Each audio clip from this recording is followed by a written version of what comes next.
Hey, what's up guys? I'm Cliff Bleszinski and I'm design director here at Epic Games, and you're about to see exclusive and never before seen footage of Gears of War 2's multiplayer.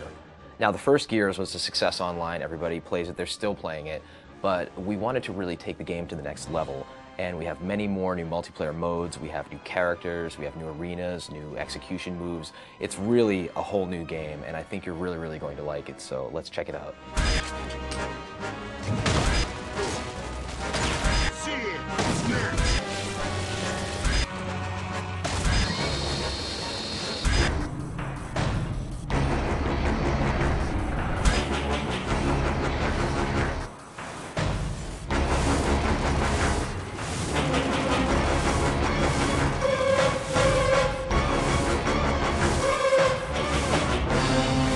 Three locations you're going to see on this exclusive video are going to be River, Security, and Gridlock.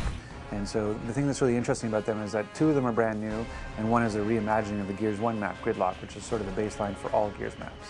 River is based on a single-player location that people get to see in Gears 2 called Landdown, where they actually go to deploy all the gears to the underground. It's a sort of snowy, wintry hamlet. It's a beautiful setting where there's beautiful violence as well. The final location is a map called Security, which is a mysterious COG outpost with laser fences and laser turrets, in which players have to deactivate said turrets and lasers in order to acquire some of the bigger, better weapons. It's visually compelling, and I think it represents a nice cross-section of the multiplayer experience of Gears 2.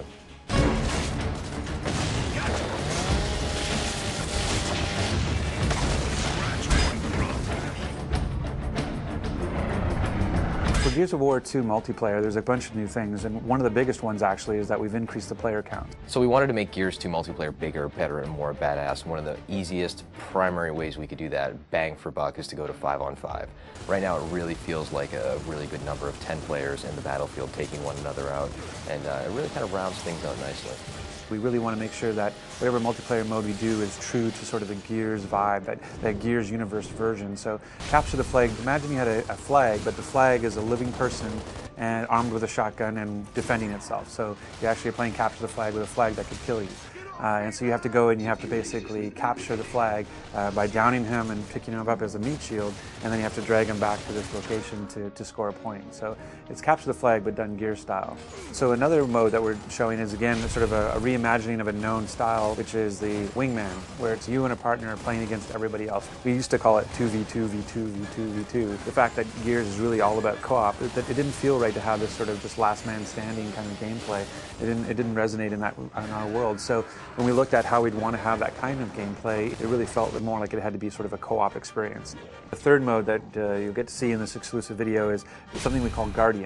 And really what it is, it's Assassination 2.0, where Assassination was a mode we had in Gears 1, and that we actually fixed it or tweaked it a little bit in a title update to try to make it more fun. And we added the restriction that you had to execute the leader to kind of add to the assassination field. But even then we felt like we could do more and said, what if the leader was the reason you're able to respawn? So as long as the leader is alive, your teammates can respawn, but as soon as the leader dies, then it's basically like Warzone. As soon as you die, you're out. By just making that simple little change, we were able to kind of create this whole new sort of feel to Guardian.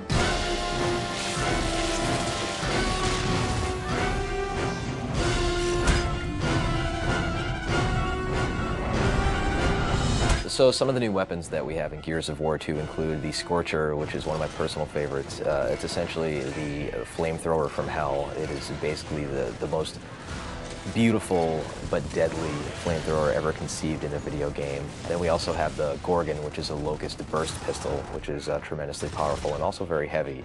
And then we also have a shield that players can wield, and they can carry that around and deploy that. You can actually carry the shield with the burst pistol and kind of use that as like a 1-2 punch. And then we have a poison grenade that players can use for area of denial in order to kind of throw this nasty, noxious cloud out. So in Gears of War 1, we had the ability of using a grenade for grenade tagging. So we found that it would be more interesting to actually take that idea of grenade tagging an opponent and actually apply it to the environment. So now you can actually take any of our 3 grenades, the poison grenade, the smoke grenade, or the frag grenade, and you can actually attach it to a wall. And you can use that sort of as a proximity mine, so that if any time an opponent goes by, the grenade will go off. One of the cool things in Gears 2 now as well is we added this concussive force to a smoke grenade. So you can actually knock somebody down and disorient them briefly with a smoke grenade. It's a great new addition to the gameplay. One of the features of Gears of of War 2 is this idea of portable cover. We have it both in the shield that you get to carry, the idea of the meat shield, a feature that sort of led to Meat Flag, this idea of being able to hold somebody as a captive and defend yourself while they block the shots for you. One of the big things about Gears 2 is just not just relying on a static cover that's already placed in the world, but being able to carry cover with you and move with cover as it moves through the level. So in the first Gears, the chainsaw, the Lancer, was a wonderful weapon, and players would cut each other up and they had a great time doing it. But we never really got into the whole idea of if two players came at each other with a chainsaw, what would happen. It was essentially random who won. And now we're answering that question in the sequel, whereas players will lock onto each other and engage in this life or death struggle with sparks flying and the light flickering, and they're grunting and they're pushing, and players are mashing the button, and within 3 seconds one player will wind up winning and cutting the other guy in half. And it's this tremendously memorable moment to see these two soldiers, these two huge warriors, dueling on the battlefield with these weapons.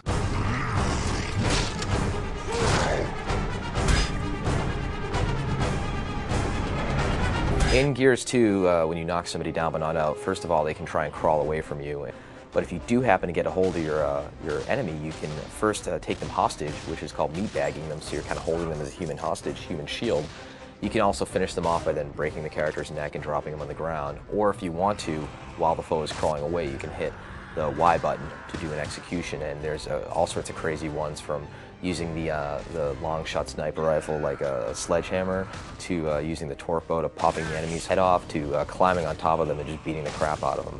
So there's just tons of them there this time around, and they're a great way to finish off the round and get your buddies cheering on Xbox Live. So in Gears 1, we found that a lot of players felt that evading towards their foes, rolling essentially, and shotgunning at the end of that evade was an effective technique.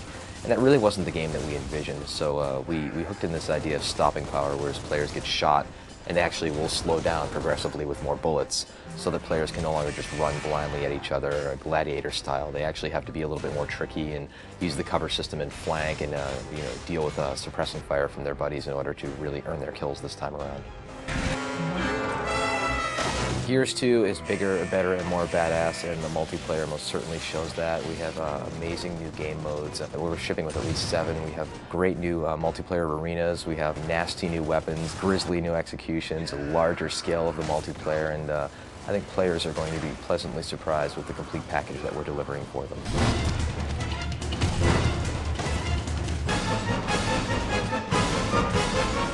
Thanks for checking out this exclusive look at Gears of War 2's new multiplayer features. Looking forward to seeing you guys this winter on Xbox Live.